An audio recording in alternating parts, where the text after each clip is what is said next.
हम चाहेंगे भी बचाना तो नहीं बचा पाएंगे, क्योंकि हमारे हाथ से बात फिसल जाएगी। अगर कोई ऐसा कर रहा है तो बेचा रहा है, अज्ञान की धरा में है, वो ये जान नहीं पा रहा कि हमारा लोक परलोक सब नष्ट हो रहा है। ये चार बातें कल्याणकामी जिज्ञासु उपासक साधक के हृदय में अवश्य होनी चाहिए।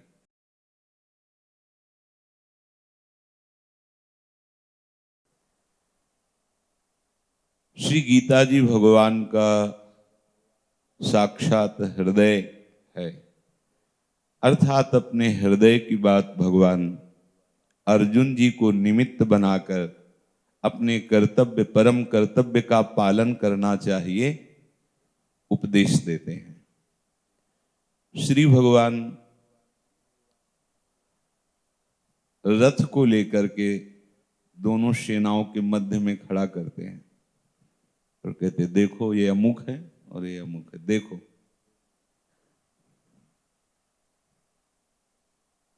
देख करके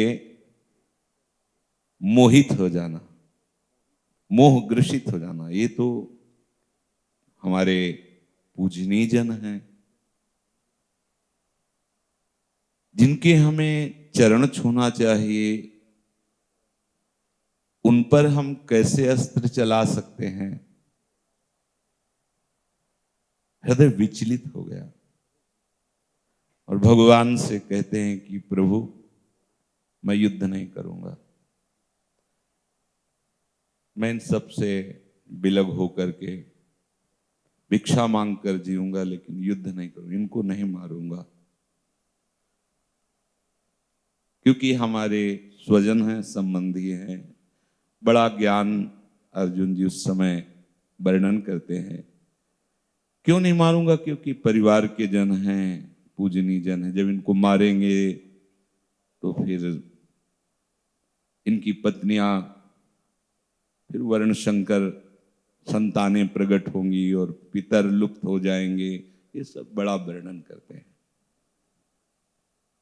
भगवान ने अर्जुन जी को स्पष्ट आदेश किया, कहा क्लेब्यम माम स्म गमः पार्थ नैतत्त्वयुपपद्यते क्षुद्रम हृदय दौर्बल्यम त्यक्तोत्तिष्ठ परंतप। हे प्रथानंदन अर्जुन, ये नपुंसकता है। अब आप विचार करना, अर्जुन जी जो बात कह रहे हैं, यदि भगवान को हम भगवान ना माने, उनकी बात पर श्रद्धा ना करें, तो दोष दृष्टि हो जाएगी कि मार काट मचवाना इनका उद्देश्य है क्या? अरे वो कह रहे कि मुझे युद्ध नहीं करना, भीख मांग के खा लेंगे, लेकिन इनको नहीं मारना। धर्म क्या है, परम कर्तव्य क्या है, ये प्रभु जानते हैं या प्रभु के जन जानते हैं। अगर हम उनकी बात पर नकारात्मक भाव रख लें तो हमारा परमार्थ या स्वार्थ दोनों बिगड़ जाएगा। जीव अहम की धरा में विचरण करता है और मोह ममता में फंस करके भगवत स्वरूप वाणी का तिरस्कार कर देता है, परिणाम स्वरूप दुर्गति को प्राप्त होता है। अर्जुन जी की बात सुनकर के जिसने भगवान की बात नहीं सुनी, वो 100% कह देगा सही बोल रहे हैं अर्जुन जी। लेकिन भगवान क्या बोल रहे? कह रहे प्रथा नंदन अर्जुन, ये नपुंसकता है तेरी। छात्र धर्म से युक्त होकर के युद्ध रूपी कर्तव्य का अवसर आने पर ऐसे वचन बोलना, ये तुम्हारे योग्य नहीं। कायरता। जिस कार्य के लिए, जिस कर्तव्य के लिए तुम्हें प्रेरित किया जा रहा है, उस कर्तव्य से विमुखता को देखकर भगवान कह रहे ये तुम्हारा नपुंसकता का भाव प्रकट हो रहा है, क्योंकि तुम छात्र धर्म से युक्त हो, ये तुम्हारे लिए उचित नहीं है। हे परंतप, ये तुम्हारे हृदय की तुच्छ दुर्बलता है। इसलिए मेरी आज्ञा मानो, खड़े हो जाओ और अपने कर्तव्य का पालन करो, युद्ध करो। अर्जुन जी भगवान की ये बात सुनकर के कहा कि कैसे मारो इन भीष्म जी को, इनके ऊपर कैसे निशाना साधो, जिन्होंने उंगली पकड़ करके हमें चलाना सिखाया है। मैं उस गुरु द्रोण पर अस्त्र तानूं जिन्होंने प्रत्यंचा चढ़ाना सिखाया है। ये सब कैसे हो सकता है? समझते जाना, कर्तव्य पालन के समय केवल कर्तव्य दिखाई देना चाहिए। और ये मोहासक्त वाणी अर्जुन जी की है। और जो मोहासक्त है वो 100% कहेगा अर्जुन जी सही बोल रहे हैं। ऐसा कैसे हो सकता है? अब एक तरफ हृदय में ये बात चल रही कि भगवान की आज्ञा सर्वोपरि है, वो कह रहे हैं कि इस कायरता को, नपुंसकता को त्याग और उठ खड़ा हो और अपने कर्तव्य का पालन कर। दूसरी तरफ ये बात बहुत जोर कर रही कि सामने जितने खड़े सब मेरे परिवार के हैं, सब मेरे पूज्य जन हैं, मैं कैसे ऐसा करूं? कांपने लगे अर्जुन। जब दुचित कबहूं परितोष न लहाएं, जब दो चित्त हो जाते हैं तो शांति नहीं मिलती। शरीर कांपने लगा, बुद्धि निर्णय से थकित होने लगी। जब ऐसी स्थिति आती है तो एक ही उपाय होता है, पर अहंकारी ये भी नहीं कर सकता। वो तो कृपा पात्र जन ऐसी परिस्थिति में ऐसे हो जाते हैं। ऐसे अर्जुन जी हुए। जो खास बात बताना चाहते हैं वो सुनिए।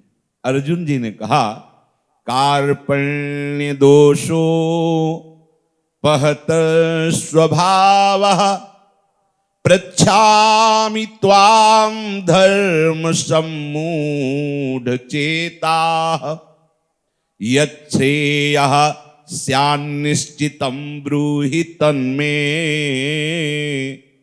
शिष्यस्तेऽहं शाधि मां त्वां प्रपन्नम्। शिष्यस्तेऽहं शाधि मां त्वां प्रपन्नम्। प्रभु, इस समय मैं निश्चय नहीं कर पा रहा हूं। एक तरफ आपकी आज्ञा है, एक तरफ ये हमारे पूजनीय परिवार के जन हैं। प्रभु, वास्तविक आप जो कह रहे हो कि मैं कायरता रूप दोष से युक्त हो गया हूं, मुझे ऐसा लग रहा है। कार्पण्य दोषो पहत स्वभावा, मेरा स्वभाव बदल रहा है, क्योंकि मेरा स्वभाव है कर्तव्य से कभी कदम पीछे ना हटाना। पर प्रभु, इस समय मेरा पहत स्वभाव, मैं देख रहा हूं मेरा स्वभाव बदल रहा है, मैं कर्तव्य से पीछे हट रहा हूं। बुद्धि मोहासक्त होने के कारण दिखाने लगती कि ये सब पाप है। गुरुजनों की आज्ञा, भगवद आज्ञा, शास्त्र आज्ञा, इसमें विचार करने के लिए आपको अवसर नहीं दिया गया है। बिना ही विचार करिए शुभ जानी। अगर आप विचार करते हैं गुरुजनों की आज्ञा में, भगवत आज्ञा में, अपनी बुद्धि लगाते हैं तो आप निर्णय नहीं कर पाएंगे। जैसे बोला गया ठीक वैसा ही निश्चय कर लो। हमें ऐसा श्रद्धा विश्वास इस मार्ग में दृढ़ करना है, क्योंकि याभ्याम बिना न पश्यन्ति, बिना श्रद्धा और विश्वास के इस मार्ग पर चला ही नहीं जाता। ऐसा दृढ़ करना है कि चाहे सर्वस्व नाश हो जाए पर हम शास्त्र आज्ञा, गुरु आज्ञा का कभी उल्लंघन नहीं कर सकते। तो आप देखोगे आप अमृत पद पर स्थित हो जाएंगे। क्या शिष्यता है, यह समझना होगा। शिष्यता का लोग साष्टांग दंडवत कर देते पर उसका भाव नहीं समझते। साष्टांग दंडवत का मतलब होता है संपूर्ण समर्पण, 8 अंगों से आपको समर्पित है। अगर शास्त्र और गुरु वचनों पर दृढ़ विश्वास नहीं, नकारात्मक भाव है, तो देखो संसार के मार्ग से भगवत मार्ग उल्टा है। जैसे माता पिता अपने बच्चे को प्यार करते हैं तो कहेंगे खूब खाओ, अरे सोने दो, खूब सो, ऐसे लौकिक। सदगुरु जब अपने बच्चे को प्यार करेगा तो बोलेगा कम खाओ, कम सो, कम बोलो, ये मनोरंजन नहीं, अंतर्मुख बनो, बहिर्मुख नहीं, बिल्कुल उल्टा मार्ग है। अब अगर इसको नकारात्मक पक्ष से लिया जाए तो बोले भरपेट भोजन नहीं देते, सोने नहीं देते, बाहर जाने नहीं देते, मिलने नहीं देते, हंसने खेलने नहीं देते, ये मार्ग उल्टा है। फिर उससे क्या होगा? सदगुरु पर दोषारोपण होने से तुम्हारा लोक परलोक सब गिर जाएगा। हम चाहेंगे भी बचाना तो नहीं बचा पाएंगे, क्योंकि हमारे हाथ से बात फिसल जाएगी। अपने कल्याण की बात जो संत महापुरुषों से हमारे हृदय में आती है वो तभी टिकेगी जब उन पर गुरु भाव होगा। ऐसे सुना सत्संग, मनाया पकड़ा, मनाया नहीं पकड़ा, लेकिन जब आज्ञा हो गई कि आप ये करो, ऐसा करो, तो जो सतमार्ग का पथिक है वो कभी ऐसा नहीं कर सकता, कभी गुरु आज्ञा का उल्लंघन नहीं कर सकता। जो सतमार्ग का पथिक है वो कभी अन्य आश्रय नहीं ले सकता। किसी का आश्रय लेकर अपने गुरुदेव की आज्ञा का अपमान करना, अवहेलना करना, अनादर करना, ऐसा कभी सतमार्ग का पथिक नहीं कर सकता। अगर कोई ऐसा कर रहा है तो बेचारा है, अज्ञान की धरा में है, वो ये जान नहीं पा रहा कि हमारा लोक परलोक सब नष्ट हो रहा है। पूरा गुरु मार्ग का प्रकाश उसी पर होता है जो शिष्य अक्षरशः गुरु की आज्ञा पर समर्पित होकर चलता है। समर्पण, अन्य आश्रय, अन्य बल, अन्य संबंध नहीं। फिर ध्यान दीजिए, गुरु मार्ग उसी के हृदय में, उसी शिष्य के हृदय में प्रकाशित होता है जो शिष्य भाव स्वीकार कर समर्पण वृत्ति से उनकी आज्ञा के अनुसार चलता है, अन्य कोई सलाहकार नहीं। आज हमारे गुरुजी ने ऐसा कहा था, आपके विचार में क्या है? अब वो अपने निगेटिव विचार या पॉजिटिव विचार जैसा देगा वैसे, गुरु वचनों पर नहीं, किसी से, भगवान से भी सलाह लेने की जरूरत नहीं। ऐसा विश्वास जो बोल दिया बस उसका हम पालन करें। अपना कल्याण, अपना मार्ग, भगवत मार्ग तभी प्रकाशित होगा जब समर्पण की वृत्ति से, अनन्यता की वृत्ति से गुरुदेव के वचनों पर विश्वास करते हुए हम चले। जो समर्पण नहीं करता उसके कल्याण की जिम्मेवारी गुरुदेव पर नहीं होती, और जो समर्पित होता है तो गुरु पर जो निर्भर होता है, निर्भर माने होता है अब कोई भी आशा, भरोसा, बल, विश्वास हमारा अन्य नहीं रहा।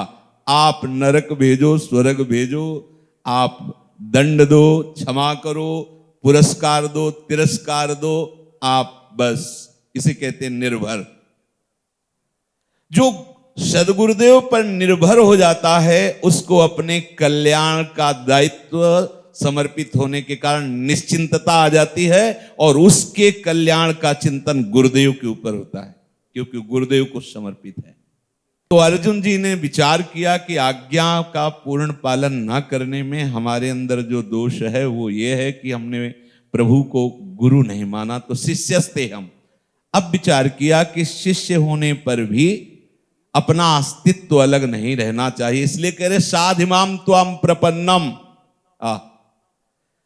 मैं आपका शिष्य हूं और संपूर्णतया आपकी शरण में हूं।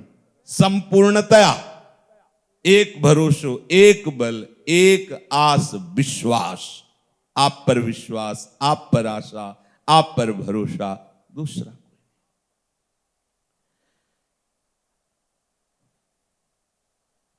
इसमें पहली बात, अर्जुन जी जब अपनी बुद्धि को देखते हैं कि क्या परम कल्याण है, क्या परम हित की बात है, ये मेरी बुद्धि निश्चय नहीं कर पा रही है और मैं अपने कर्तव्य से विमुख हो रहा हूं, ये पहली बात है भगवत मार्ग की।